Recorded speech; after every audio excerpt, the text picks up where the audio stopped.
Today, guys, on Beer Geek Nation, a brand new release from 21st Amendment Brewing. This is Marooned on Hog Island, a 7.9% oyster stout, basically an imperial oyster stout. Now, you're probably asking yourself, an oyster stout? Yes, and it's the oysters. They use Hog Island oysters in this one, the shells specifically. About 100 years ago, in Ireland and Great Britain, oysters were super cheap. It's what everyone ate at pubs and bars and everything. So Michael Jackson, the famous beer writer, theorizes that people started adding oysters into beer to basically sell their beer as something healthy, something people wanted to drink with, with food and stuff. A lot of people theorize that they ground them up and used them as the fining agent. And if you grind them up, it's going to give you more protein in the actual mash water, going to give you harder water. So no one knows exactly why anyone started using oysters in beer, but it's a tradition that continues today with some breweries, usually special releases or one-off releases like this one. So let me get into a glass, let you guys know how it smells, tastes, give you the final verdict on Marooned on Hog Island. All right, guys, so the aroma on the Marooned on Hog Island.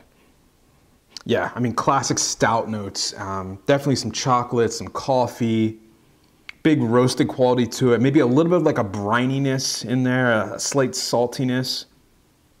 A little bit of a smokiness, again, a nice kind of milk chocolate, just a really, really nice smelling beer.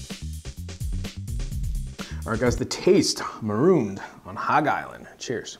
Well, it's really, really nice. Right at the front of the tongue, there's a nice kind of pop of coffee, espresso, very, very slight. Middle of the mouth, though, lots of body on this one. A big kind of velvety, sweet body, nice kind of caramel, roasted notes, a dark chocolate, a nice, a light kind of coffee bitterness in there. Definitely a little bit of brininess, and I don't know if that is from the oyster shells or not. Maybe a touch of like a saltiness, a little bit of smokiness, and there's this very underlying kind of caramel sweetness that really, really brings it all together. If you've got toasted notes, roasted notes, coffee bitterness, chocolate bitterness, and then this underlying sweetness that just blends it all together. Nice sweet aftertaste, more chocolate, dark coffee, roasted notes in the aftertaste. 7.9%, you don't taste that alcohol at all. A really, really nice tasting beer.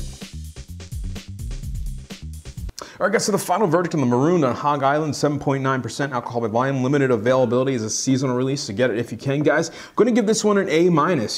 Not a style I would typically gravitate towards, but I'm really glad I tried it. It's an awesome, well-crafted, just kind of almost imperial stout, not quite there. Sweetness, chocolate, coffee, it's all there. I think the body in this one's really what's kind of special. It's a velvety, kind of sweet texture to it. And I don't know if that does have to do with the oyster shells or not, but you get a little bit of brininess in there, but it's very, very slight. And again, it kind of accentuates the sweetness, kind of the caramel toffee sweetness in this one.